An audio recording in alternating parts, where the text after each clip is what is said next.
Here today on RBM. We drinking whiskey! Phones work. Actors, they're just like us. Idiots.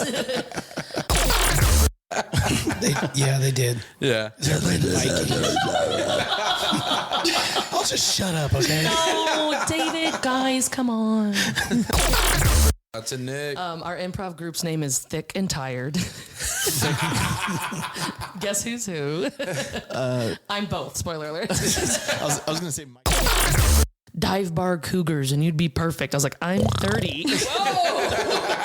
That's my cougar. Oh, that was David just laughing.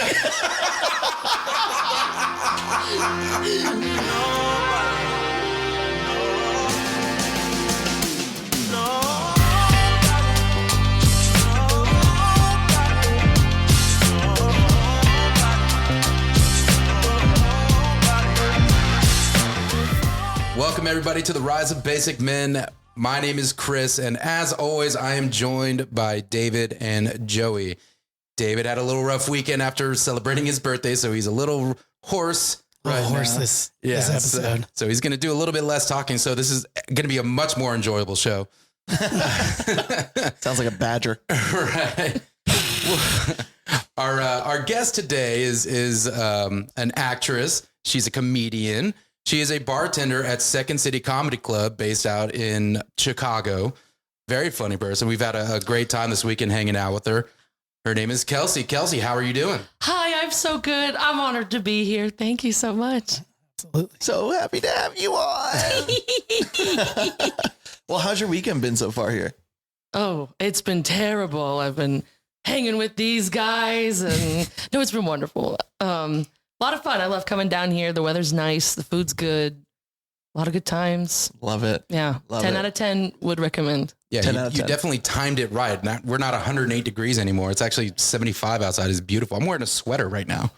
Feels amazing. You look good. Yeah, thank you. You look good. Except for the San Francisco logo on it. Go Niners. For all the colors and the logo. Well, let's just jump right in here. So Kelsey, if you can, maybe just give a quick synopsis of who you are, right? I know we really want to understand your story about how you got into the entertainment world, into Chicago Second City, and all of your acting and music and comedy, stories in general. So where does it begin? Well, I grew up in Red Oak, Iowa with Joel. Joel's my brother. Mhm. Surprise. Surprise. Surprise. We're related. And I don't know, ever since I can remember, I've always loved music. I've always loved movies. I've always loved plays, musicals. I remember the High School Musical always fell on my birthday. Really? When I was so like early March. And Mom would always be like, what do you want to do for your birthday? I was like, I want to go see the musical. She's like, do you want to do anything else? I was like, I want to go see the musical. Like, that's what I want to do. And I was, like in grade school, and I'd get friends together, and that's what I wanted to do. And like, I would see things like that and people performing on stage. And I was like, you can do that? Like, you can get up and perform and tell stories and show off a little bit. And like, I want to do that. And was just obsessed with it from absolutely day one. And so I was so pumped to finally get into high school where I could audition for these musicals. And even in middle school, I did plays, and it was like my favorite thing in the world. It was like, I took it seriously. And I was like, this is it, guys. Like, everybody focus. What was auditioning like? It's like the best and worst thing in the world. Your first audition. Lead us through that? Like, what do you remember it? So actually, this is actually a really funny story. So I was auditioning for this like children's version of Romeo and Juliet. And you went to it, actually. You were like back on leave or something, back from leave, or I don't know how to word it. Yeah. Leave. Yeah. And so auditioning for this, like, it was a middle school Romeo and Juliet, and we're doing this ballroom scene. So everybody gets what they're called sides, which is just like an excerpt from a scene that has important dialogue from various characters, from the leads to the supportings to usually various things like that. And then they just cast from there, and then the rest are extras or, sorry, cut. You're cut. But in Red Oak, Iowa, everyone gets a chance because we need you. Yeah. And I remember auditioning and feeling like, I feel like my excitement, you kind of like black out a little bit afterwards because you're like nervous and excited. And I was waiting my whole life for this. And I'm like, 11 or 12 or something. But we did this scene. Oh my God. And it was a ballroom scene. And so they had us kind of act it out, and they had all of us varying the leads versus like the ballroom dancers in the back. So everyone was paired with someone else, and you like ballroom dance, like waltzed or whatever. I don't know why we did that. So everyone knew I had a crush on this guy, and it's so, my God. And I was like, all right, everyone pick a partner. Of course I wanted to be partnered with this guy, but in no way was I like, hey, you want to dance with me? Like, no, because he even knew, and it was just so embarrassing. All of a sudden I feel this like tap on my shoulder, and he's like, well, let's go. And I was like, let's wrestle. Yeah. Then we got in the mud pit. Here we go. So we're dancing, and while the dialogue's going on, and it was just endless dancing. And all of a sudden I smell something terrible. Oh no. Like B.O. Central. Ew. And I was like, exactly. I was like, Yeah. ew. So just a reminder, this is early middle school. It's very much the time when you like have to remind yourself, hey, you have to put on deodorant every day. This isn't like maybe once in a while, like no, every day. So I must have forgotten to put on deodorant that day. And that was you? You're smelling yourself? I know. No. How the tables have turned. No. And I was like, oh, this is embarrassing. So I'm dancing, and I like put my arms in like T-Rex, and I'm like, hoping, I'm like, that's okay. Nobody can smell it. Well, all of a sudden the other guy just goes, and I'm like, oh God, he can smell it. Needless to say, I did not get the lead, but no. it's okay. I only think about it like every week since then. Oh my God. 20 years later. Oh my God. But we've only gone up from there, can't be afraid to fail or stink. Oh man, that sucks. But we shower every day. We wear deodorant. We've improved. Okay. I will never forget that ever again. That was the worst day of my life. I feel like that's happened to everybody. And like, have you not been in a position where you're like, I smell, and then you have to like cup your arms into your body? I mean, I played football in high school. So like, and we practiced before school, like, right. It was in the morning, and some days practice ran long, and you didn't really have a whole lot of time to shower. And so you just got ready and went. And yeah, those days were very stinky days. in the Texas summer heat in the morning, it's still like 95 degrees outside. You'd be sweating. Just cooking. Ugh. Well, that's awesome. Okay. So unforgettable little time trying to get the part that you wanted for your first audition. Oh yeah. And actors, they're just like everybody else. Yeah. They're just normal people. Just normal. They all smell bad. Yeah, they all smell bad. Pull a Jake Gyllenhaal and just stop bathing. Yeah.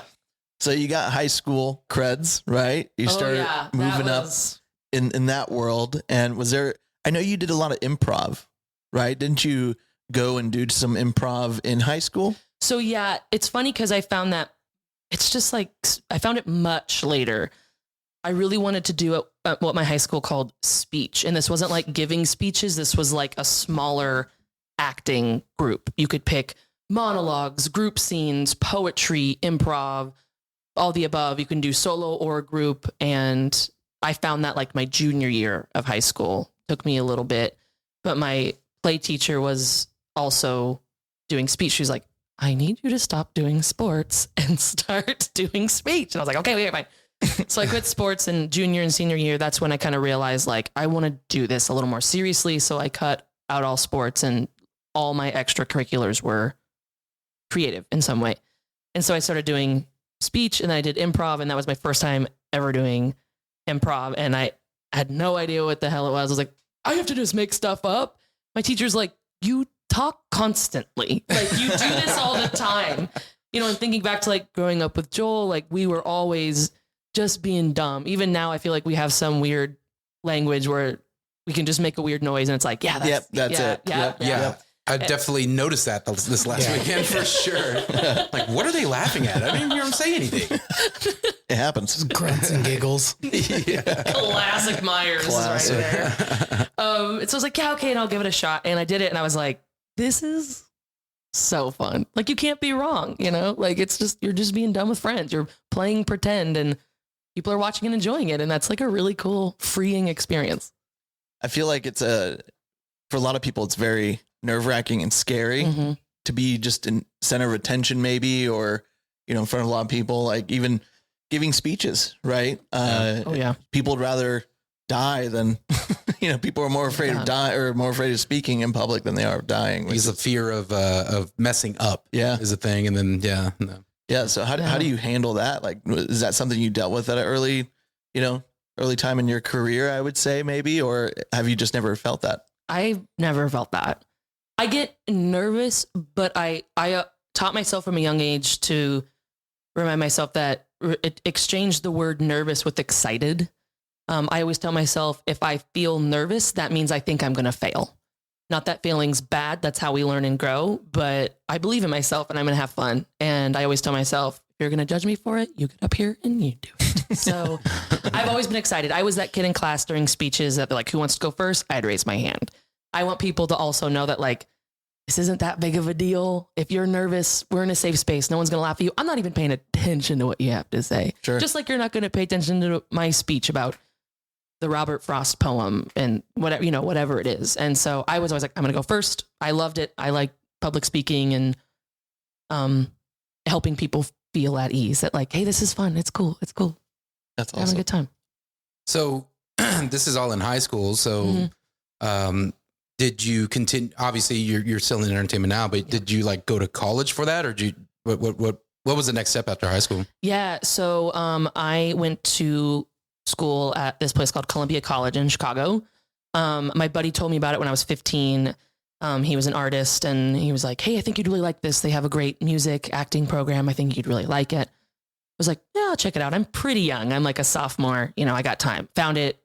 Watched this like promotional video with that like crazy ambient motivational music underneath, and I was like crying. I was like, I have to go here. I have to go to Chicago. I have to go here. And I had went to Chicago the year previously for like a band choir trip and already loved the city. And I was like, oh, that's perfect. So yeah, I went to college. It's so funny because I studied music business at first because I was like, oh, I'll be a producer. I'll help people with their music careers. And my teacher, I'll never forget, he was like, you sure about that? Are you sure about that? You sure about that? And I was like, yeah, it'll be fun. He's like, you're going to miss performing. And I was like, oh yeah, but I'll still do it. And then realizing when I got there, they're like, no, you have to like major in this stuff to be in the productions. You can't just be like, I like this, you know, they're like, no. Yeah. And it's funny. One day I took this Musics of the World class. It was a really cool class. And there was our guidance counselor in the class. She's like, sorry, I'm wrapping up from like a talk I did or like a meeting I was doing. But hey, if anyone here ever wants to change their major, maybe add a minor in there, talk to me, which was exactly what I wanted to do. Because I was like, I miss performing. I don't care about marketing. I don't care. You don't even remember what you did. Hell no. Right? Where am I? Tell me. You're like, yeah, I don't, whatever this is, ethics. I don't want to do it. Yeah, no. And so I just like, I feel like I was like out of body. I just like stood up and I was like, I want to do that. I want to do that. Like, come over here. Walked over. Like, I want to change my major to music performance with a focus in vocals, so singing, and then I want to add an acting minor. And she was like, great. I'll set up a meeting. We'll get your schedule ready for the next year. You're all good to go. And I was like, how long were you in college for already? 4 years. Oh, 1 year. So after 1 year, this is what went down? Mm-hmm. Wow. I was like, what am I doing? I'm in Chicago. I'm around with these creatives. Why the hell am I studying music business? Like, it was cool to learn that side of things. Yeah. Not cool enough to do it for another 3 years. And I was like, I'm already here. Why the hell wouldn't I take the risk and be like, we're going to perform because I like it. Was it a like immediate answer, or did you go home and think about these things, you know, and kind of weigh your options out? I definitely was thinking about it beforehand. I had a group of friends that I was starting to see some, like, we're not friends anymore as well. And I was just like, man, like, what am I doing hanging with these people? I don't get along with them. They don't like me. That's fine. You know, I need to just kind of like go off on my own for a bit and be like, I need to do what's best for me instead of being like, what do other people think I should be doing? And it didn't take me really long because I was still like 1 year out of high school. I was like, this is what I do. And I would still practice in the practice rooms on piano and all my like sheet music and stuff. And I was like, let's do it. And then I just like did it. And I was like, okay. And it was the best decision I ever made. Did you have like a dream? Like, do you see yourself being like in comedy, an actor? Like, where was your motivation? Like, where did you picture yourself during this time? At that time, I just was like, I always envisioned myself like doing live theater and doing a bigger stage in like a community theater, or doing short films. Then I can do bigger films. And, you know, I'm from Iowa moving to Chicago, Illinois, and they're filming Transformers down the street. And then you got Chicago PD over there, and they would have blocks off where it's like, you can't walk here, they're filming. And I was like, that's like so cool. Like, what? Bumblebee's right there. Like, that's amazing. Like, Roll out. And so I was just like, I wanted to do that, you know, and ever since I was a kid, I would have when I was at recess, I would always draw pictures of me, like the lead singer in a band, or, you know, me on stage, or me at the red carpet. And I would always picture like what I would wear, what I would do. And I just kind of let that make those decisions for me. That's very, awesome. Very cool. Yeah. You had a dream and you went for it. For Yeah. Sure. Yeah. Oh, yeah. That's awesome. To me, there's no other option. So Yeah. Well, besides this risk, or I don't know if you call it a risk that you just explained right there, but this new opportunity that you decided to go down, besides that, let's say the transition from, you know, this small town to a big city like Chicago, right? And you're at Columbia College, which is awesome. I'm sure it's a pretty significant change, right? Moving from that environment to another. Were there any specific challenges that you encountered, you know, when making that transition from small town to big city? Oh yeah, it's a big ego check for sure. I knew going in that like I wasn't going to be the only one here who's talented. That's why I'm here, to be challenged and to be around like-minded people who do similar or adjacent things that we could collaborate together on. But I learned very quickly, like, you either adapt or you get left behind. Like, Adapt or die. Adapt or die. You gotta improve. You have to let your ego go, and those immaturities of your teenage years definitely were still there. No, I wasn't like, you know, like a smart ass being like, I don't need this or I don't need that, but like definitely took me a bit to get in a rhythm of like, no, I have to practice this. Like, I can't just, this is my studying. This is my, you know, reading chapters of the night, is Right. practicing piano and my scales and making sure I have my music for our finals, which is they were called juries. Just making sure I practiced that and was good. And it's Getting your, your reaction. You're like, Jerry's. Ugh. it's just such a, I can't even control it. That's David, by the way. Is one word of it. There's a Jerry.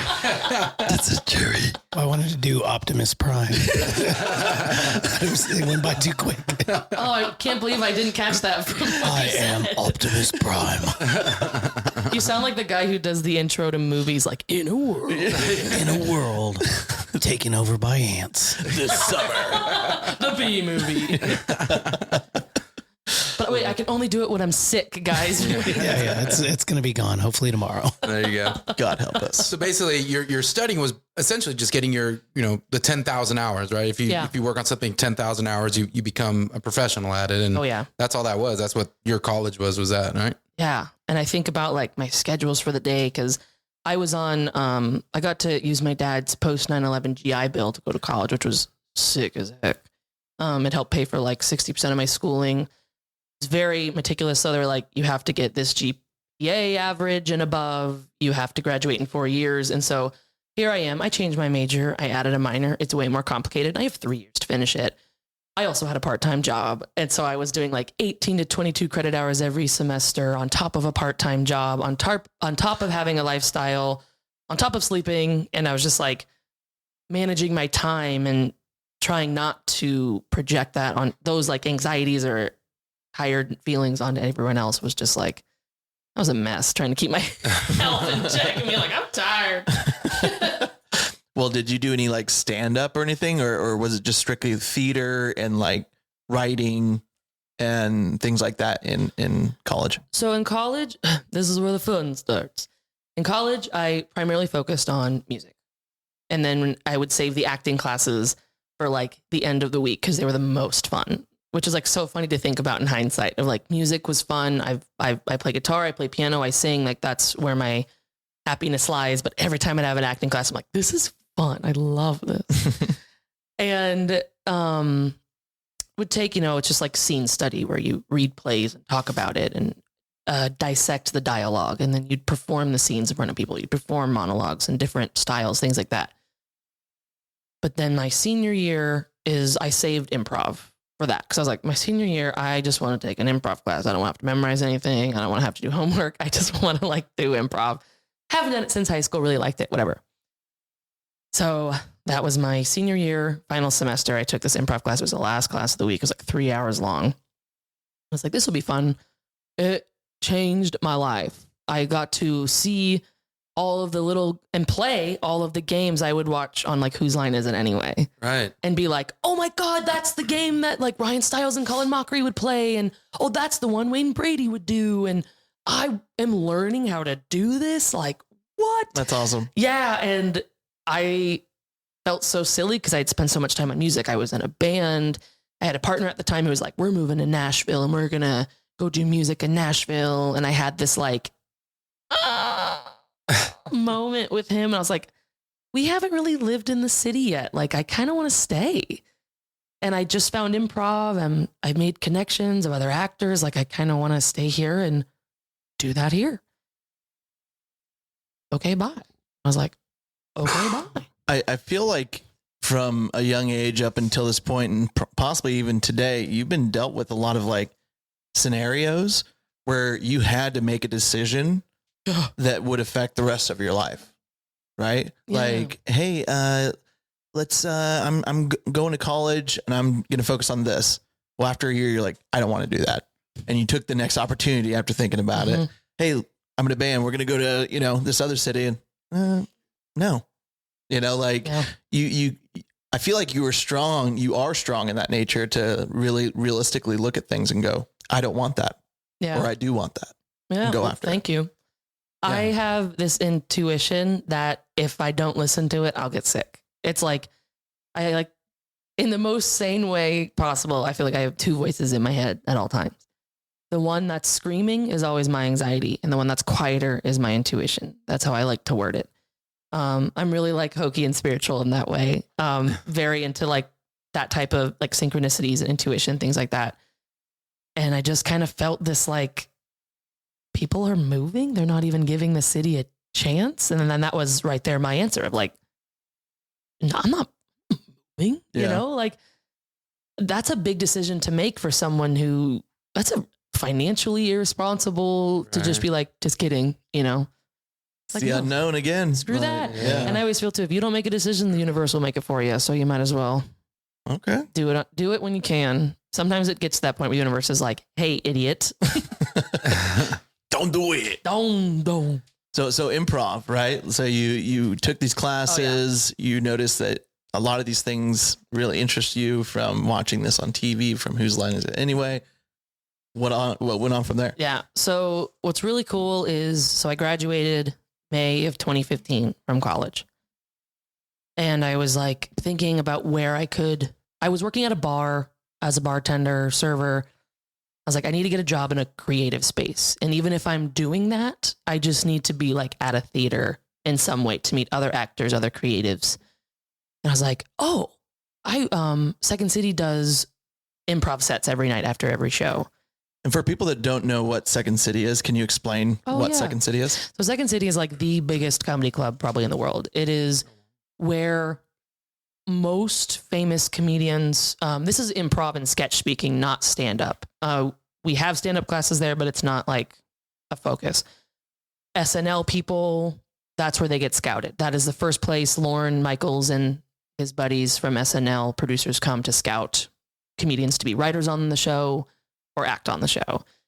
There's classes, there's studio theaters that anyone can do a show at. There's main stage performances. They even do business shoots where they'll shoot promos for companies. And I mean, people buy it out. There's bars. I mean, it's like this big place where you learn to do what people on SNL do: improvise, sketch write. You can learn how to do voiceover. You can learn how to do all of that and how to be self-sustainable on that too. And That's so, dope. yeah, I was like, oh my God, I went to the set that one time. After every show, they're about 2 hours long. They do a quick intermission and then they do like a 30-minute improv set. So they just get to mess around and have fun, and they're free. So we would always go. Like, I'm going to apply there. I think that'll be great. This was in July of 2015, and I got the job July of 2015. So 2 months after college, I started working there, and I've been there ever since. Go for it. I was going to say, did you have to like audition in order to get like hired on there? Because I know some comedy clubs and some other clubs like that will, they want to have people that are in that realm that are trying to learn. Did you have to do anything like that, or? So not for my initial application. I started out as like a host, which is like, we help seat people. We help pick up garbage. It's very bottom of the ladder. Right. They're the hardest working people in the room. But it did help that I was like, I'm a performer. I'm a creative. I'm really into this, because that passion definitely shines through when you're talking about it to guests. You know, a lot of the background about people, you have it there. So that gets the guests excited as well. And it just kind of breeds. So like, it definitely helped, but I didn't have to audition for that. However, when I did like the classes in the conservatory program there, I absolutely had to audition and bring in original material as well. Be like, I can do this. I think that's awesome, because that's what I tried doing, not in your direction, but when I was going through trying to pursue like medical health, in the medical field. I actually worked in the hospital, not for what I wanted to do, but I had a job to help me understand. Right. And get in with the people. It's the environment, you know, and whether you want to work in that building professionally or not, everybody there, same as Columbia, they're also actors, or they're writers, or they're film majors, or they're photographers. So like, that's how I got my first set of headshots. Is my buddy who ran the box office did headshots. And then my buddy there was a producer and a casting director. So she put me in my very first sketch show that we put up at another theater. And that's where I met my best friend to this day, because we still do improv and we write together and we have similar dreams and paths. And it's like, everybody there, you can be like, oh, I know a guy who can film our show. Oh, I know a guy who's really good at editing videos, or I know someone who can, you know, write or proofread things. It's just like, the community is the biggest part about working at a place like that. Is it a pretty small one? Like a small community of people? Yes and no. I think it's like niche. Like, it's funny when I talk about this improv stuff to people who don't know, and they're like, what? But it's like, when you know it, I feel like we're speaking like our own language. Sure. It's a big community, but definitely, yeah, like I said, like a niche. Little cult. kind of similar to what Coley was talking about when we interviewed him, right? Like, it's a big community, but you pretty much know anybody that's in there. 100%. Yeah. 100%. Right. And people take the classes for various reasons. There are people that, this is what I want to do with the rest of my life. People want to meet friends, make friends. There are people that do it because they're like, I have terrible social anxiety. I need to learn how to answer the phone and talk to people at my job. Like, there's even like, my buddy had a class with, I can't remember his name, but one of like the Cubs players was like in his level A improv class. And it's like, what? That's crazy. Like, okay. It's like, people take it it's like a Venn diagram for different various reasons. And it's really helpful and really fun.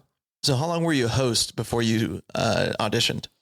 So I was not for very long, because another reason I wanted to work there is because we got free classes. Okay. Oh. Yeah. And so I was also doing this other job that was like 5 hours a week, and it paid you in classes. How often were you doing those free classes? They're 8 weeks. So I would do a new class every 8 weeks. So I started with level A, just quick improv audition for that. Nothing too big. And then when it, level A, then it goes to level B, so on and so forth.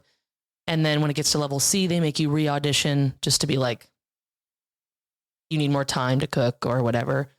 Go through level E, so it like gets bigger and harder. You learn more. And then the conservatory program was like the big mama of like, I mean, this like makes or breaks people's like hearts. How do levels get harder? Like, can you explain that? Like, what is it just you against other people and just trying to be funny that way? Or is it the task that you're giving in the improv? So like for me, I don't like to view improv as like we're competing against each other. It's much more of a team effort. The whole improv like motto is yes and. So you say something and instead of being like, no, we're not on the Empire State Building, we're on the moon. Be like, oh my gosh, like, yeah, it's really high up here. So like, yes, we're here. And also I'm afraid of heights. So I'm accepting where we are and I'm adding. You're giving someone material. Absolutely. Yeah. So it's just like, can you do these basic building blocks to make something enjoyable to watch? That's also entertaining. And are you an individual that's like funny on your own? Or are you just like, isn't this funny and wacky and kooky? And it's like, shut up. So it gets complicated in the fact of like, I mean, just like anything else, are you growing? Are you showing growth in your specifics that you can bring in a scene? Are you expanding in character work? Are you getting more physical? Are you maybe getting less physical? Are you sharing the stage a little bit more instead of being like, it's me, me, me, me? And then the games also get harder too of like, I don't know how to explain it. Like some games are really simple and it's just like, we're playing a game. Here it is. It seems like a spider web of many things that they want to make sure that you understand that and you can perfect it and like hit it home while also being in a team environment. Right. Yeah. And so on and so forth. Yeah. Curious, do you find it hard not to repeat things that are funny to you? I was about that set. Yeah. Oh yeah. Me and my buddy do improv, and sometimes it's very much just a big bag of inside jokes that we find funny. And we'll do this bit, and I'm crying, laughing. I can't even keep a straight face. But nobody thinks it's funny. And I'm like, I don't care. That made me laugh. And, or there's like a character I would always do. Bring her out. Okay. It's... You got it. It started out, someone was like, I need you to do an impression of, I even hate to say it, Melania Trump. And I was like, I don't know what she sounds like. I don't care. And so they were like, well, just do it. And I was like, okay, well, actually, you get in there. In the like, what is that? And so exactly, I was like, but because I did it confidently and I was like, I don't even want to know what she sounds like now because this is my thing. Actually, there's a corner street you go. That's Arnold Schwarzenegger. I know. Who's your daddy? Same shit, different toilet. What does he do? What does he do? And so I just like, that's evolved and I've brought that voice back so many times. Of just like, okay, now it's a vampire, or now it's just some kooky boss you work with. Now it's the tour guide of the safari. And like, how many times can I repackage this? Yeah. And it's funny because the people that know are like, oh, there she goes again. Yeah. People who don't know are like, that was funny. Do you remember that thing you did? I was like, yeah. And they're like, oh, that's funny. You created that on the spot. I was like, well, she's kind of in my back pocket.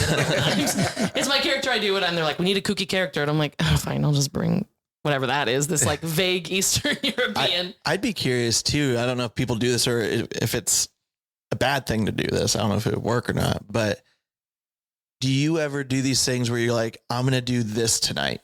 Like maybe I'm going to be this person tonight. And that's how you kind of set the tone for topics and stuff like that. Like I'm going to be a 9 foot tall, German man. I don't know. And Classic. I don't know. Would that even work by setting like, I'm going to challenge myself to be a specific person or something for that night? Yes and no. I think when you have goals for yourself that are as specific as that in improv, I think you're setting yourself up for failure because it's so go with the flow. I mean, you could plan everything in the world and then get there and be like, that's not the vibe. Yeah. For example, it's like that episode of The Office where Michael's taking an improv class and everything he does, he's like, Michael Schoon, FBI. Yeah. And like, they're doing this beautiful scene and he just comes in and does that. And it's like, it gives you the ick almost. You're like, God, like it's funny, but like, why did you do that? Yeah. So the goals I usually set myself for a scene are like, I want to play a fun character tonight, as opposed to I want to play a 9 foot tall German guy. I'll be like, I want to play a big kooky character tonight. Or if I do a lot of kooky characters, I'm like, hey, I want to play someone more grounded and close to home. And so maybe it's someone I'm doing an impression almost of someone I know or something like that, to be like, this is something like that. Or I want to hang back tonight, or I want to do a silent scene. Like maybe those are more so goals I make for myself. And always the goal you have in improv is just have fun. Yeah. Just have fun. Do you talk to the other people that are on stage with you beforehand, saying that kind of thing? Like, hey guys, I want to be more grounded today. You know, Steve over here, you be the wacky one, that kind of thing, or I love classic Steve. Classic Steve. Yeah. So when I do improv, that's a big thing I like to do, because there's not a lot of, okay, you're Romeo, you're Juliet, you're Bartholomew, or whatever his name is.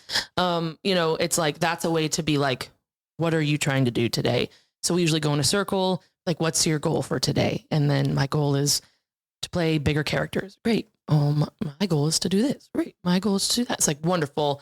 And so that is a good way to be like, ooh, how can I volley this person up for success? right? Improv is a huge team building thing, again, to kind of let go of your ego and to be like, ooh, I want to make this person shine. Because when they're having fun, I'm having fun. When I'm having fun, the audience, you know what I mean? Right. Everybody's having a good time. And so communicate those goals. And some goals are, just as simple as I just want to have fun. Like, some people's goals are, maybe they're more shy. They're like, my goal is to be in 2 scenes. You know, like it could be big or small. And it's so cool to be like, afterwards, you're on this high because you were just a freaking idiot and people paid to see you be a freaking idiot. And you're like, oh my God. And my goal was to do a new character and I created this new thing. And you get to like talk about how cool it was to do those things. And I think that's a really fun, simple, fun, exciting thing to get to do. Yeah. So I do have a question. Do you have any, like, because it's different every night being an improv, right? So do you have, is your memory of things very short with it? Like you don't really remember a whole lot of things from like back in the day? Or is there like a couple really memorable like improvs that you've done and you're like, oh, that was so great. I'm never going to forget when we did this. Yeah. That's a yes. So like yes, again, it's kind of like any other memory. There's times that you do stupid stuff. You're like, I'm never going to get this. And there's times like, oh, I forgot about that.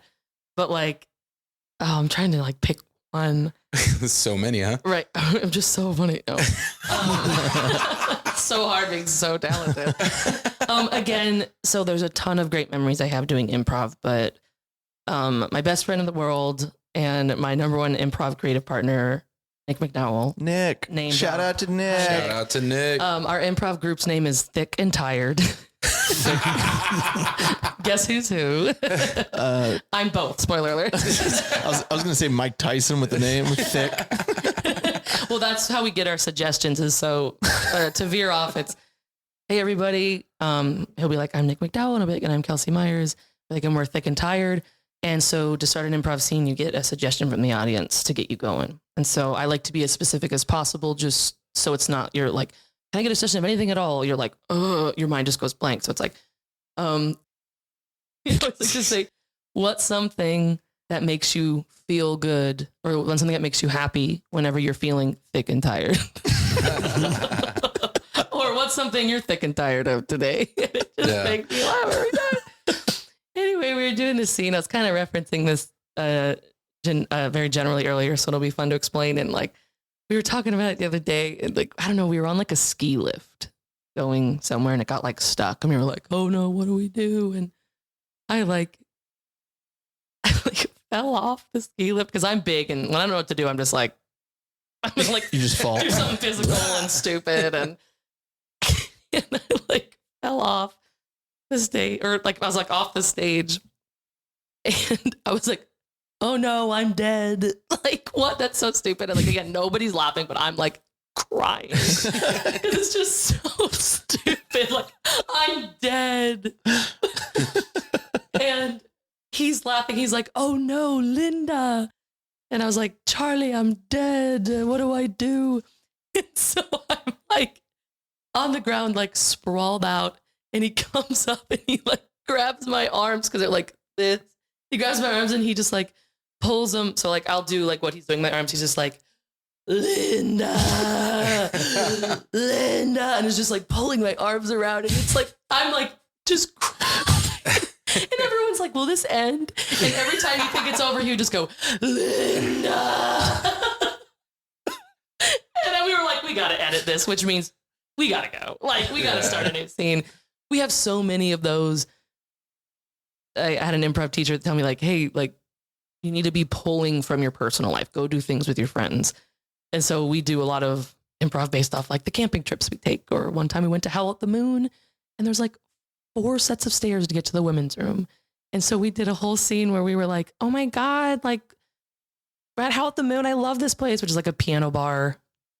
And like, that's where a lot of like bridal parties go.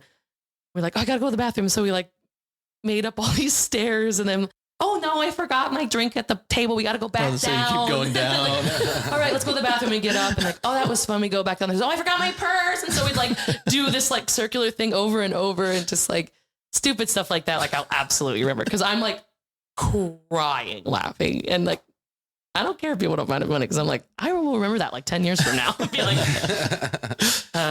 long answer longer. Yeah, there are some. That's awesome. Well, going back, what was auditioning like for Second City? So you became a host, right? Audition happens. They're saying, yep, you get your slot to audition. What's that like? Yeah. I mean, like, cool as hell, right? I mean, especially like being a host when you start there is such a cool experience, because that's where you learn everything. They make you, or at the time they did, they're like, you need to learn these people's names. You need to learn what they did, who they are. And I would, get to meet them too, of just like, I got to learn my history, because when guests come in, you got to know who these people are, what shows they did, all these things. And then became a bartender, and that just only persisted because I got to talk to people more, like a face to face. And so that was so cool. It was very surreal of being like, whether I make it in this building or not, like Jordan Peele was a bartender there. He's like one of my idols. And I'm like, dude, that's cool as hell. That like some of my favorite people actually never got a stage there. Fun fact. But like, so cool to be like, even if I don't make it in this building, I'm doing things that these people that went off to do these huge things did as well. Like, it humanizes them. And then it also elevates our experience that way. So we can meet in this cool way of just like, dude, I'm like writing comedy songs because I'm using my music background and writing comedy background and making this, and I'm doing improv with people, and people are laughing and they like my stuff. Like, it felt so cool and empowering to be like, even if you don't like it, I'm doing this. And like, this is what I always wanted to do. Look at the big picture, right? Had a mini stroke. But yeah, exactly. And so it just felt really cool to be like, I don't care if I make it or not. This is so cool to say that I've done this, and I've been in the same room as some really cool people. And like, I get to hear stories from other people who hung out with Chris Farley, or who hung out with Tina Fey or Amy Poehler or Tim Meadows. Like, what? Like, these are people I watched in movies growing up. These are people that I still quote to this day, that it's like, what? They did that too. That's really exciting. I mean, that's the thing about improv that people don't talk about a lot. I'm like, that's cool as hell. Like, Yeah. Sure. yeah. Yeah. Well, did you have to go up on stage and do like a little skit yourself? Oh, yeah. Or, yeah. So I was actually the like guinea pig for the conservatory. They made you audition twice. You had to audition first to get in, which was just basic stuff. You had to send in a writing sample. So I had written sketch before. I had sent in a sketch, and then you had to do improv, nothing major. But so similar thing as A through E improv, they do A through E conservatory, and it's called something else now, but I don't know. Same. I mean, so again, it gets harder as you go on. So level C hits, and they're like, we cannot let you in until you audition. We need to make sure that it's weeding out people, which is fine. That's the name of the game. Right. And like, we're trying something new. We're going to do improv, of course. And it's always a small room too. It's just like, there's like 3 teachers and then your class. It's never like, it's very respectful, vulnerable, personal space, which is great. So like, you need to bring in like 5 minutes of solo thing. And whenever I hear that, I go, hell yeah, because I write music. So I had all these comedy songs ready to go. I was like, I just have to practice them. Some people don't have that. Some people are like, we've been doing teamwork for so long. I haven't written a monologue for myself. I haven't done like a weird character. Like there's so many little, like, it's like comedy is the umbrella. And then there's so many niche underlinings of like, you could do this type of stand-up or this type of sketch or this type of improv. And then it just keeps going. And so people like I have to write.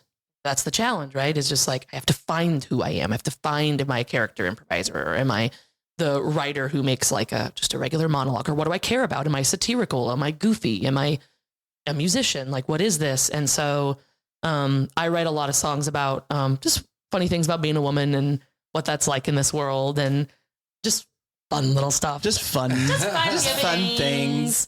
All right. Same with my other music. It's all like, it's my dating life. Like, what's it like being a woman? What's it like dealing with mental illness, things like that. And so it's like, all right, I got a few songs I'll pick from. And so is it just you just screaming? Is that all that is? Or? Yeah, for sure. It's just me and my guitar just, got it? No. Oh man. But yeah, so I performed this song I wrote and did improv with people. And then this was actually crazy. We had I hosted a party that night because I was like, so what happened? We're going to have fun and party together. And so, call back from earlier, I had this other job where I worked to pay for my classes. It paid me in a free class a term. And I had access to that stuff because I would sign people up for classes. That was like my job. So I knew I could have checked at any moment who made it and who didn't, but I'm not going to do that because, like, come on, like, we're at a party. We're all nervous. Well, another person in my class did the same job, came to the party late because he was at that job and was like, guess what? I have the list of who made it and who didn't. I went online and checked beforehand. Really? Yeah, he was a huge turd for doing that. And so he's like, do you guys want to see it? And we're like, no, but also everyone's like, but what if? Yeah. I need this. Like, it's so serious and dramatic for like no reason. So he like read off a list, all of our names with a yes or a no. And like, I was like, that was so rude to do. I think about that all the time. That's how serious it is. People were crying, and rightfully so. Like, they were really hurt and upset. I'm not like saying there's anything wrong with that, but like the guy that announced it, you're listening. I hope that sucked. Yeah. But yeah, it's like a big deal. But yeah, some people came in with monologues and stuff. And they're like, some people were like, I don't know, I'm going to juggle. And it's like, okay, well, you have to have a point of view here. We have to like know who you are. So you got your name? I got my name. I got a yes. And there was a yes? Bet your ass. So what'd you do? For my audition? And when you heard that, when the guy goes, Kelsey, yes, what'd you do? What'd you do to celebrate? Well, I was playing beer pong. So I went, yeah. But it was sad because there was like a girl next to me being like, oh, I didn't make it. I was like, do you want a shot? Let's take shots. Half of it is I'm sorry, and half of it is yay. It was the party ended like 2 minutes Yeah, after. that's so shitty that somebody would come in and essentially just ruin a good party like that. Right? It was. It's so layered, and it makes me mad. It's just like. Could you have found like an acoustic guitar and sung one of your songs to the girl crying? Hey, little girl, what a sad face. That's like my Bob Dylan impression. Hey, in the Coliseum. Things will be okay. No, they won't. I just remember being really awkward and being like, I want a shot. I was like trying to diffuse it, and everyone was like, so this sucks. I was like, how about we play a game? I was like trying to make people laugh, and they're like, I'm going to go home. Like, yeah, okay. But then secretly I was like, cool. But I was pretty confident. I went in, I was like, I think I'm going to do well. So now you're part of Second City. Hell yeah. Is it paid, unpaid? Is it a full-time gig? Like what is this now? It's like severely underpaid. You don't get paid at all. You pay for it. You pay for this program. So you're still working full-time? I'm still working full-time, which is part-time, but full-time. I don't know how to explain it, like long bar hours, but it's not like 40 hours a week. Mm-hmm. And then doing classes once or twice a week. So I was also taking like other classes as well. And I was also at the time doing shows and also doing rehearsals for other things. And it was just like crazy time. But that's why I took those classes to pay for it, but you're not getting paid, but it's about the experience. So like, do you meet up like X amount of times a week? Like twice a week for like 3 hours. Our rehearsals are class time. And then you get homework every week. So it's like you start out with improv and you warm up. And then it's like, all right, today we're going to learn about this type of scene. So you learn about, there's different types of sketches you could write. And if I like put up SNL, I could show you like, oh, this is a fish out of water scene, meaning there is somebody who is in a space that they don't fit in with. So you have the really clumsy person in a museum filled with like vases, like that's a fish out of water type of thing. You're with a bunch of posh people and there's this like clumsy person, whatever. 2-person relationship scenes. It's just about 2 people that have some sort of a relationship talking about something or doing something that is kind of grounded. A revolving door scene. You learn about all these scenes. People just like someone comes in, does something crazy, immediately leaves. A new person comes in. And then we would write an example, bring that in, pitch it, act it out, give notes on it, come back, rewrite it, pitch it the next time. And like, it's this constant snowball of this is how you do this thing. We're going to do examples of that, read it in front of everybody, act it out, have fun, do it again. So you're kind of throwing things out there, see if it sticks. Oh yeah. And then you might change things up, but still keep the hit of this, joke. I'm going to keep the through line, but I need to punch that scene up. We can cut this entire page out. Maybe I should add this character. Maybe I should change, what's the end goal for this character? Like you just fluff it up a little bit. Gotcha. So with improv, then you guys have some set of where the direction of the scene is going to go. Yeah. At what point when it's live, then is it actual improv versus what's going on? So I guess like the audience wouldn't know unless you can tell we're like going off the rail. There's sometimes you're like, they're improvising, like they're having a good time. But when we do sketch shows, it's all sketch unless we go off the rails or there's a specific slot in the running order where it's like, we're going to play an improv game today. But improv, you don't know where it's going. I don't know how to explain it other than it's just kind of a vibe of like, oh, how can I heighten this? Similar to that yes and thing of, ooh, what is a wrench I could just throw into this and be like, oh, we know what would be funny if like, there's a fire. Okay, we can't find the fire extinguisher. What's something I can do to help that really won't help? Like how can we hat on a hat and make this crazy and like do what we can do? So it's just kind of depends. And sometimes it's a beautiful ebb and flow of like, sometimes I've done sketch shows where we don't have scripts. We just do what we call beats over and over, and we have to just hit these marks every time. Sometimes you just do improv where you're like, we're just raw dogging this and just raw dogging it. And we're just figuring out as we go, it just kind of varies. Well, curious, now you're at Second City. Could you maybe share with us one of the best nights in terms of improv and then one of the worst nights in terms of improv? Oh, like from one of my shows? From your experience, like you're on stage. Yeah. Do you have a good bombing story? Oh my God. I'm trying to think if that's something I want to share. I'm trying to think. I have bombed a lot. There was one time. Oh yeah. I was just like, this isn't like super amazing, I guess. I was doing this scene and it was when the news had just announced that they were allowing like women to be in the infantry in the army. And that's something that hit close home to me because big military family. It's like, cool, hell yeah, as it should. So I wanted to do a scene about it. And I just like got these 2 guys and myself, and the whole time it was me being in the military with these guys and them just basically picking on me. And I was just like so pumped because like this is going to go so well. Like this means a lot to me. This is super fun. You don't see this type of stuff a lot. Yeah.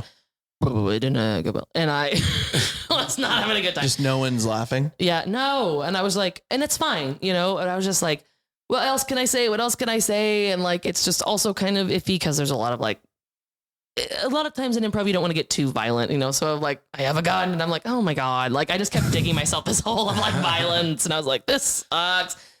And looking back, I was like, I should have just role reversed it where it was a guy and 2 girls. And it was a woman dominated unit with 1 guy and then flipping what men usually say to women, But in turn, it was just them shitting on me. And I was like, oh, that looks terrible the whole time, of them just saying really like, and they're wonderful people. Like they weren't like, oh great, we have a whole notebook of things we don't like about Kelsey.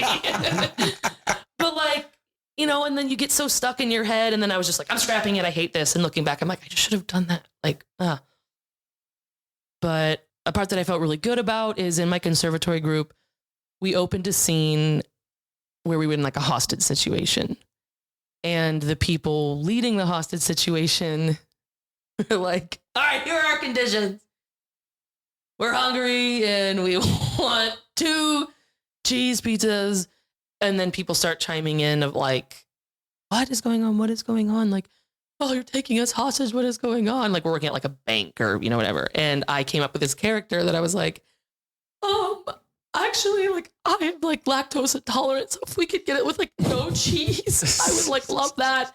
And I just kept adding every so often of like, oh, you know what? Actually, I'm gluten free. I can't eat the crust. So if there's like a veggie like crust option, and it's a super heightened scene. And that's an example in a way of like a fish out of water where it's like my character is not like getting what's happening in this scene at all. And so the original people were like, no, that's not funny. It won't do well. And my director's like, guess it will. Like we need something different here to spice it up. And so I just kept heightening it every night of like, oh, you know what? I'm actually really allergic to peppers. Like if I have a pepper, I'll die. Like, I can't eat that. If we could just like, and then it just turned into, you know what? I just don't like pizza. Is there like a meatball sub? I was like, it's just like every time just like crying because I'm scared, but then also like real quick. And that made me laugh. And then we also did another scene in that show where we were robbing a museum, like stealing the paintings. And we came on with those like pantyhose over our face. That already made and your face. And everybody looks like this. And we were stretching your face and nose up. So funny. And I don't even know what the scene was about because I didn't care. That was the funniest thing I've ever done in my life. When my friend had glasses and so he would put them on over it. And like just doing dumb shit like that. You know, it's like, those are 2 things that went like really well in my eyes.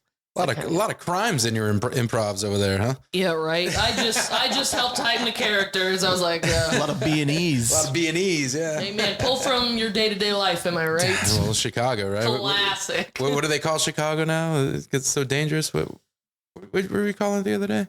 I didn't call it. Oh, you didn't call it. Somebody else did. Sorry. Yeah, people call it Chirac, and it's like, oh, grow up. Yeah. Grow up. Everybody who doesn't live in Chicago has opinions about Chicago. And shit happens, but you know. Yeah, murder happens. And it doesn't happen anywhere else. Only Chicago. Only Chicago. Nah, it's like obviously a big city. Shit happens there. It's the 3rd biggest city in the country, you know. Yeah. They can get crazy, but nobody in Chicago actually calls it that because everyone's like, oh, come on. Like, this is my home. My home. I feel safe and happy. That's a great city. Yeah. Lots of creatives and lots of fun stuff. And yeah, one question I think I asked you this the other day was, you know, growing up and wanting to get into the creative space and be getting into acting and things like that. Why Chicago, other than going to school there, versus where most people would go, like New York or LA? You know, the bigger ponds and you know, essentially maybe more opportunity out there. Sure.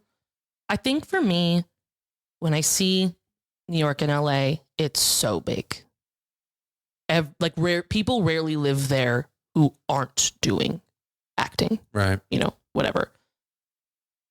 So for me being 18 from Red Oak, Iowa, the last thing I wanted to do was be like, I'm going to go to LA. I'm going to make it. Everything's going to go perfect. Chicago is a place people go to build a resume, to make connections, to get this skill in an affordable way. So then from there, they can move to LA or New York and be like, oh, I'm auditioning for this thing my buddy's doing. Oh, I know the director for that. Well, I know the casting director there. Like for now, I have an acting agent and like she's in Chicago as well as Atlanta and LA. So now if I go to LA, I like have connections over there as well. So like being in Chicago is a good like baby step if you're like envisioning your career goals as like a flight of stairs. It's a good step to be like, instead of just jumping in the deep end, be like, I'm going to start in the shallow end and work my way in. So for me, it was college is a great way to meet people, to learn what I'm doing, make connections, And then from there, I can assess how I feel from there. Also, Chicago's so dope. Yeah. Good food. There's a lake. I don't need much else. Yeah, we had a good time when me and David went there for one of our guide trips. Fun. And yeah, it was a lot of fun. Yeah, went to a Bears game and it was raining. Did they lose? Honestly, I don't remember the end of that game. Probably. They did. Yeah. I'll just shut up, okay? No, David, guys, come on. Come on. You were saying? He hangs up his. He's like, I'm out of here. Don't leave, David. I'm done. David's walking out to get more water, but he's also angry. No, he's also crying. He's crying. He's writing about it in his journal. He just can't express how angry he is. Dear diary, the basic men yelled at me again I'm today. going to write a letter explaining how angry I am at you. What is it in White Chicks? He's like, oh, I'm going to write a letter. Dear Mr. Manager. That's David right now. Oh, man. So yeah, Chicago's a great place to go to just learn and grow and get that resume built. Well, that's cool. Yeah. I mean, I was just curious about that. Yeah. Big fish, little pond, moving into a bigger pond. And then there's other bigger ponds out there. You right. know, I feel like now I'm in a lake versus an ocean. Right. You know? Right. Shout out Lake Michigan. Now, working at Second City, and you kind of alluded to this earlier about a lot of celebrities and that kind of thing coming through. And of course, we're going to ask, have you ever worked with any celebrities since you've been there? Yeah. Oh yeah. Any fun stories you can tell us that would embarrass them? So I'm trying to think like legally, can I say anything? All right, yeah. Nothing too crazy, of course. Cause like the biggest thing at Second City that they teach you, which I love very much, is these people are people. We do not ask them for photos. We do not ask them for autographs. We do not ask them about their projects. Like, show your appreciation by giving them good service. You can be a friend, but be professional because you're representing us and they're just here to have a good time. And so I really appreciate that because I get really anxious when you see famous people and you're like, what do I do? It's like, they're people. It's like, okay, cool. Thank you. Now I feel better. Oh, thank you. Thank you so much. Sometimes it's just, answers right there. If it were a snake, it would have bit you, That's right. So when I first started, I was still a host. They used to do this charity event at Second City called Letters to Santa. And it was right around Thanksgiving. And we would do this huge 24-hour event. We were awake for 24 hours. Celebrities would come. People could come and watch. And you can stay for the whole 24 hours. You can leave and come back. You could stay for a couple hours, whatever. And we donate money. Would donate money to give families in Chicago presents for Christmas. That's nice. Clothes, food, toys. I mean, for children, backpacks, school supplies, things like that. So fun. I worked it every year. It was exhausting every year because you're up for 24 hours and you're working. But the coolest part is a lot of famous alumni would come back every year, and also some other celebrities. Like who? Yeah. So my very first year, I'll never forget. I've literally never met a celebrity in my entire life. How many celebrities in Iowa, huh? Oh yeah. No, not in Red Oak. Hell no. Hell no. So my manager was like, hey, there's some people that just got here. I want you to help escort them to the green room, which is, the holding place for all the actors. I'm like, yeah, okay. And I go to the lobby, and in front of me is Vanessa Bayer, Adie Bryant, Fred Armisen, Cecily Strong, Chris Redd, who is a recent SNL alumni. And I was like, hello. I was like, hi. Trying not to shit my pants. Escort them to the green room. But he's like, yeah, of course. And I brought them back. And of course, I'm just like, hey, y'all, how we doing? Welcome to Chicago. Good to see you again. We're happy to have you back. How's your day? And of course, they're all very kind. Hey, how are you? What was your name? I was like, I'm Kelsey. Hi, I'm 80. I'm like, I know, that's so nice. Wow. Nice to meet you. You're really cool. I'm a big fan. And then a lot of celebs come back all the time. Jason Sudeikis comes by all the time, which is super fun. He's someone who's still a big improv nerd. So it's cool to see him be I haven't forgotten these roots. I'm still someone who likes to improvise and be silly. And so he'll always play the improv set, like I mentioned before. And he's just silly and dumb in the best way. And he's also very kind. And like, I love him, man. He's yeah. awesome. Yeah. Is there anyone that gets back on stage and people laugh because they're big and celebrity status now, but they're actually not funny? Calling people out. I mean, is there, and if you don't want to talk details, so I won't say names. Yeah. But there definitely are, especially like some of the older alumni that will come back. And because humor has evolved from like, we don't do like racist or sexist stuff anymore. Yeah. They'll like come on and they'll just come out being really aggressive or violent, or they'll like call women, bitches and doing weird like sexual stuff. And everyone's like, and it's like really uncomfortable. But because do people laugh though? No. Okay. I didn't know if people just laugh, be like, but the they're main like, stage seats like 300 people, and there's like a couple like awkward chuckles, but like we're all like, oh my God, should we do something? Like, what do we're just watching like, oh, and then of course the actors are pros. They throw it right back at them. They're like, screw you. Don't like, fish in a bowl. Yeah. Or fish out of the, hello? fish out of the bowl. Is that what that would be? Fish out of water. Fish out of water. I was gonna have him keep going. I was like, shooting fish in a barrel. What are you trying to say here? I'm like a puppy in pain right now. Like, somebody sedate me. Oh, it moves. Well, this is much more comfortable. There we go. Well, there we go. my bad. There we go. But you're in the entertainment industry. How microphones work. how microphones work. Actors, they're just like us. Idiots. But yeah, and there's some people that come back. I feel really bad. There's sometimes people come in and I'm like, and I'm like, oh, is that guy? There was one time this is a fun story. We used to have this like stool off to the side, and I don't know why we had it there, because no one's allowed to sit there. But this like middle-aged gentleman, sweatpants, t-shirt, kind of like messy hair, not like messy, but just like was looking very like casual, was sitting there. And so I walk out and I like look at the other hosts and I'm like, and they're like, they just kind of give me like, oh, like, I don't know. And I was like, that's the biggest thing about Second City is like, we can't just be lax. We're at a theater. A lot of people get excited here. We can't just like let that go. So I was like, okay. So I go up to kind of be like, hey, excuse me. And I feel someone grab my wrist and pull me back, like the back of my shirt, and is like, get over here. Oh, wow. And it was my boss. And I was like, what the fuck? And he was like, what are you doing? And I was like, what are you doing? Yeah. And he was like, that's Jon Favreau. What are you doing? And I was like, a heads up would have been super cool. Yeah. He just was walking around old stomping grounds. He was promoting one of his, like, I can't remember if it was like Jungle Book or one of the live action movies he was doing, and was walking around. And we had a stage manager there. He used to be, he's unfortunately no longer with us. He was there for 40 years.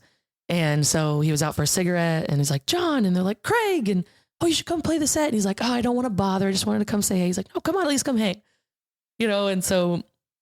Didn't he used to work there? He was a dishwasher. He never got a stage, but he was a dishwasher. Now he's one of the most famous alumni. Wow. Jordan Peele was a bartender. Never got a stage. Amy Poehler was on Tourico. Never got a stage. All these people. That's why it's like, hey man, broaden your horizons. So fun to be like, cool. Jon Favreau washed dishes. Now he's like the highest grossing director of all time. He started the MC freaking U. Like, yeah. What? So I remember being like, oh, yikes, and that was a cool moment. That's but awesome. at first I was like, who's Jon Favreau? And then I Googled him. I was like, oh, Kelsey, you idiot. Read a book, Myers. Know your alumni. Yeah. We learn. But yeah, that was really cool. I was like, oh, good. So you're at Second City. You've seen plenty of people. You've crushed it on stage. You've had your off nights as absolutely well. failed. Okay. Yeah. I guess where are you now? Like are you still doing the same stuff, or have you evolved? Where are you at right now? So yes and no. I was doing like a ton of sketch shows, a ton of improv shows, and none of that pays. So I was getting really burnt out I am working a full job. I'm also, my hobby or my other full job is like taking up all my time. I was feeling really burnt out, and pandemic, I mean this in the best way possible, was such a blessing because I found rest. I found redirection. I found, hey, I'm not old, but we're getting older. We need to start like narrowing the tunnel a little bit on our focus here. You can't just keep doing improv and sketch shows and expecting that to take you somewhere. And pandemic hit, gave me that rest I needed, that mental reset. And I was like, I'm going to apply for agencies a little more seriously. I definitely was doing it before, but now I was like, I need to do this more seriously. Applied for all these agencies. And what does the agency do for you? Oh, yeah. So if you have an agent in the acting world, that is someone that represents you as an artist. So I don't have to audition. I don't have to like apply to audition for things. My agent has my resume, has my headshot, sends it out to casting calls, other producers, other casting directors, and was like, hey, you're looking for someone who's 25 to 35, a woman. This is perfect. Sometimes they're more niche. Sometimes it's like, we're looking for someone with a comedy background. We're looking for someone who can sing. We're looking for somebody who has tattoos. I mean, sometimes it really gets that specific. So anywhere from broad to specific. And my agent represents me and is like, ooh, Kelsey's great. Here's her resume. She's really kind. She's on time. She's professional. She shows up. Like, she vouches for me. And it's hard to get an agent, right? Oh, I've been doing it since I moved to Chicago in 2011. And then when did you get an agent? What was it? What year is it? Almost. It's 2040 right now. What?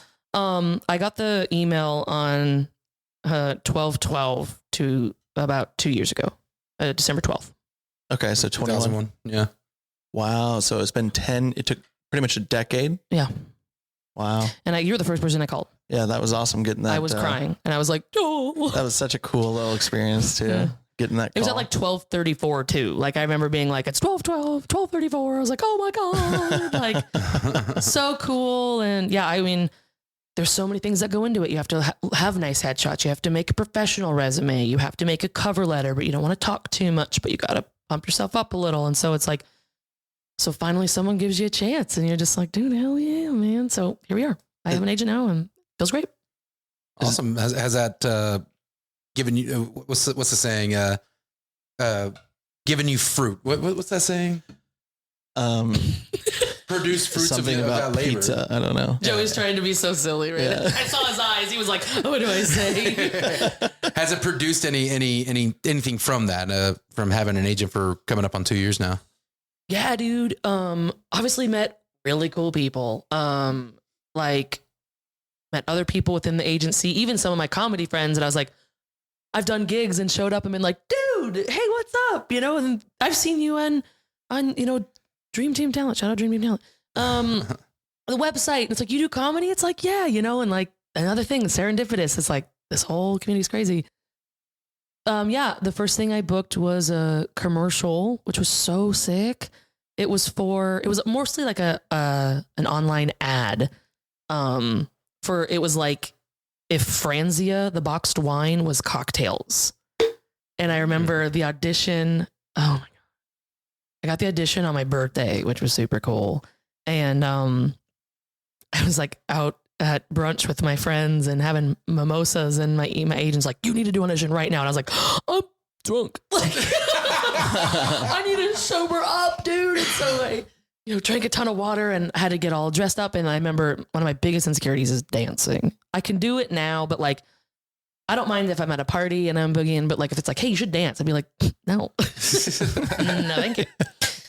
And so I had to like dance and, be super bubbly and pumped up. And I was like, I'm not booking that. That shit sucked. And I booked it. I booked it like a day later. I was like, what?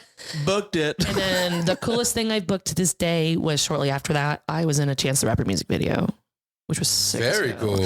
I'm in the background. I was an extra. But what was funny is they're like, yeah, we need dive bar cougars and you'd be perfect. I was like, I'm 30. Whoa. That's my cougar. I thought it was David just laughing.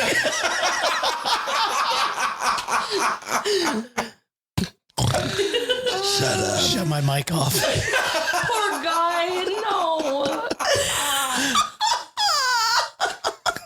Boom. Oh man. But yeah, that was sick. I was like, oh yeah, I'll throw my hat in. But cool thing is, again, talking about connections, the person that casted me in that last thing I booked. So when she's like, oh yeah, I saw your email for applying, she's like, immediately booked because you were so great to work with before. And I was like, I love you. Like, thank you. So it's not always like what you know. It's also like who you know. Oh, like it's you get in front of the right people. 100% who you know. Yeah. Like, I mean, that's why, oh crap, what's it called? Nepo babies. You know, they always make fun of the people like, you know, like, oh yeah, their dad's Randy Quaid or their dad's, their mom's, you know, it's like, yeah, it's because they know people and they're using that connections to their abilities. And like, I don't have that because no one in our family is, you know, famous. They're great people, but you know, so I'm just like, I got to work hard for myself. So when you meet these people, it's, hello. It's, yeah, it helps out. It's great. That's awesome. I bet with all of these things, right, there's a lot of weight, a lot of important things that you're trying to nail and be successful with and stand out. And it took you 10 years to find an agent, right? Obviously, mental health is very important, right? Aspect of all of our well-being, right? How do you prioritize your mental health in the midst of, you know, kind of this demanding career? Oh yeah, it is become the absolute top priority for me. This business is really big on appearance, how you look. So like, you know, being a curvier girl, like it's hard not to compare myself to other people. There's times like I don't book things because I am not thin or I have a different color hair or my tattoos are showing. And it's like, you have to remind yourself like, that doesn't make me a bad person for looking that way. I'm not going to hurt myself or get down on myself for that. And like, that's really hard to do. And some days are better than others. You know, you have to learn not to take things personal. It's all about what they're looking for that specific role. And if I'm not right for it, that's fine. I'll be right for something else. Really big on community again. So like me and my buddy, we're always talking about what we want, how we're going to get there. Finding hobbies outside of acting, going on walks, like what can we do that's not always thinking about and focusing on this, and realizing that rejection is 99% of the game and you're going to get told no way more than you got told yes. I've booked 3 things with my agent in the last 2 years. And that's, I mean, of course there's like the strikes are going on. So it's a really slow, but that's like a pretty good record. Like I booked 3 things in my first year. Really? With having an agent. Yeah. And so that's like, it's like a slow burn. Oh yeah. Like 3 things like it's pretty impressive. There's people who have an agent for a year. A commercial, a music video, and what else? I booked another commercial. It ended up getting canceled. So whether you want to count that or not, but it was for like a big pharma thing, which boo. No, I'm just no, big pharma sucks, but I'll take their money. Yeah. They canceled on me the night before. It was stupid. That sucks. Whatever, dude. It'd be like that. But yeah, just again, I was like so bummed, but I was like, hey man, if I could book something this big, imagine what else I could book. You have to change your perspective. I've just learned to be like, my emotions are valid. My feelings are valid. I really wanted that. That sucks. But if I could even be considered for something like that, imagine the types of things I can book. Imagine the possibilities of another project I can do. You know, and like it turns, again, you change that scared, nervous feeling and I replace it with excitement and hope. And like, what else could I do? How exciting? Well, if not that, then this. And it just, you have to learn to kind of talk to yourself and be your own therapist in a way and be like, it'll be okay, dude. Like I'm already doing it. That's cool enough. Yeah. Anything else is just a bonus. Yeah, like, you're X amount of no's away from that. Yes. Absolutely. Yes. You know, you had X amount of no's until you got your agent, right? And you've had X amount of no's until you got this job or this gig, right? So if you think of it as a crossing one no off until you get to your yes, that's a great way to think about one less things. No, man. And so, yeah, you just go with the flow, ride the wave. I always say there's no way out but through. And like, I think chaos is funny. So like, yeah, sometimes some crazy shit happens. You're like, we just got to laugh at how fucking dumb that was. Like, you know, again, so I booked this big gig. They were going to fly me out. They were going to pay for my hotel. It was going to pay a fat chunk of change. I was so pumped. got ice cream to celebrate with my buddy. I look at my phone. I've got like 8 missed calls, 4 emails, 2 texts from my agent. She's like, Kelsey, where are you? Called her back. They're like, hey, we had a change of creative direction. We're going to postpone this until further notice. It's canceled. And I was like, Can I return this ice cream? yeah. Tax it on my bill. And they made up for it. I get it. It didn't have anything to do with me, but I was so bummed. But I was like, shit happens. Yeah. Worse things have happened. Worse things will happen. Ride the wave. Yeah. Well, is there anything else that, in terms of where you're at or your career that stands out to you? I think just like realizing with all the redirection I've done, like it's not that like I do improv a lot less. I do sketch writing a lot less, but it's still a big part of me. And I think it's okay to, I guess, constantly reminding myself like it's okay to reroute and refocus things and try something new, and also okay to rest. It's also okay to take a day out.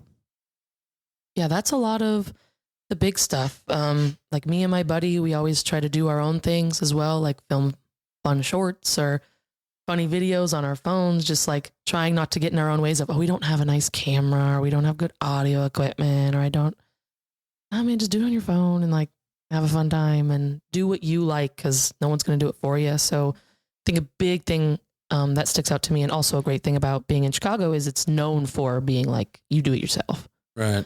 It creates that work ethic. Like literally when I've worked with people from LA and they find out you're from Chicago and they're like, we like you because you know you're going to show up on time, work your butt off, be professional, do it again tomorrow.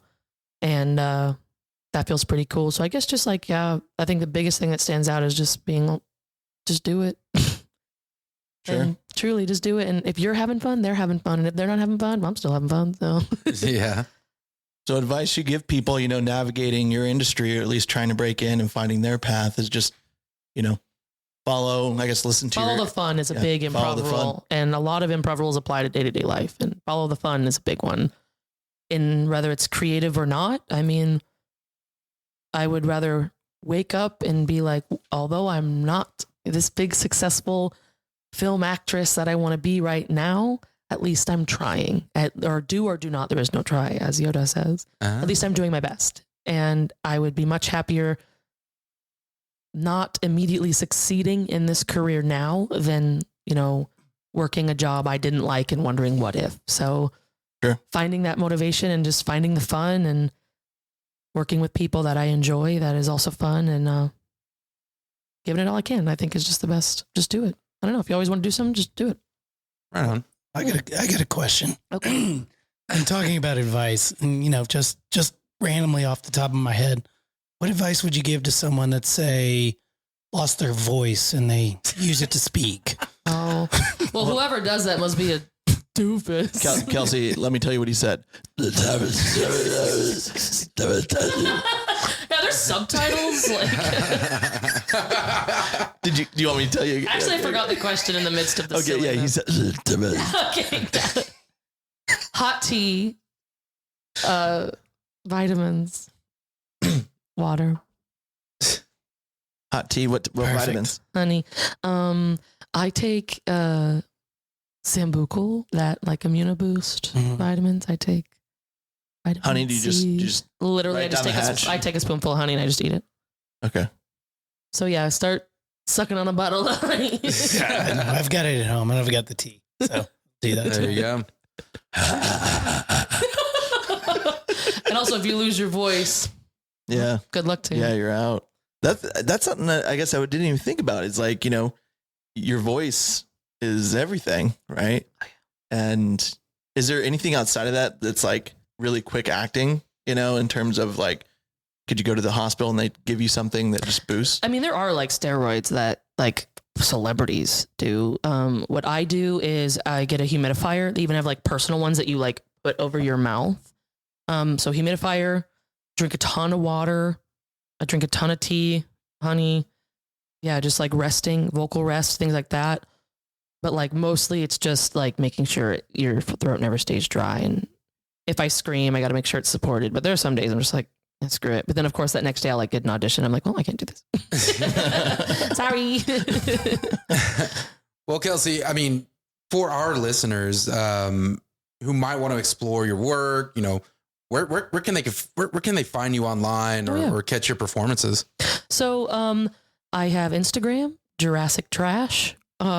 Classic. Classic. Please follow me there. I also have a website, kelseyjanemyers.com, that has all my videos, all my shorts, my resumes, ways to contact me. Hopefully I'll be uploading more videos soon. Those are the best ways to research me and find out what shows I have and what other opportunities I'm doing next. Awesome. Yeah. Well, you know, as we wrap up today's episode, I just want to extend a heartfelt thank you to you, Kelsey. Thank you for sharing your incredible journey with us, and from the small town dreams that sparked, you know, her creativity to her adventures in the bustling world of Chicago's entertainment scene. Your story is truly inspiring. So I just, again, thank you so much for joining us on this episode. And for anyone else out there, if you enjoyed this episode, leave us a review, comment, let us know what you thought of Kelsey's little journey into her acting and entertainment career in general. And remember to keep rising, keep inspiring, and remember, your story matters. Woo! Yay!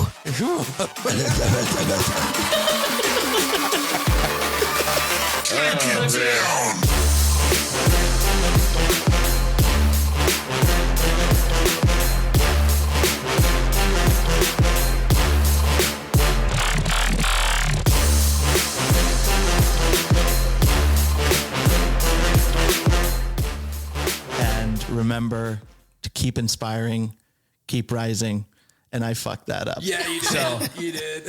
So I'm going to redo that. It's not just me. Yeah. Keep rising, keep inspiring. Remember. Yeah. Where's my mind at? All right. Should we pray? Amen. Amen. To the football gods, right? No. No, not at all. Let's wrestle. Yeah. Then we got in the mud pit. No.